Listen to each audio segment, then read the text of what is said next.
Alright people, today I'm making a video. I'm working on this Chevy 3.5 liter, and I'm taking the engine out, but it's a good time for me to show you guys where the oil pressure switch is located and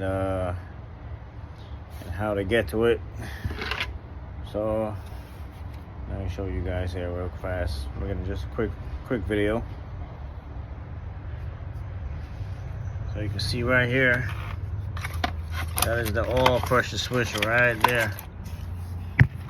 There's a little thing with the round little circle connector right there.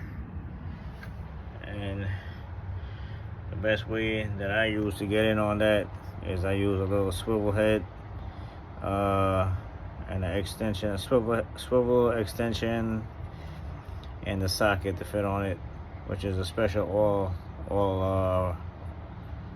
pressure sensor socket for this here. Probably like maybe it's a 26 around there. Will probably work too, or 27. But that's where it's at, people. And to get that shit out, it's a pain in the ass when you got the intake on. I usually just stick my hand right around the back of the intake and get down there with my short extension swivel and my socket right on it and turn it out with my my little stubby ratchet, short little ratchet. You can break it free. It shouldn't be that tight. All right, people.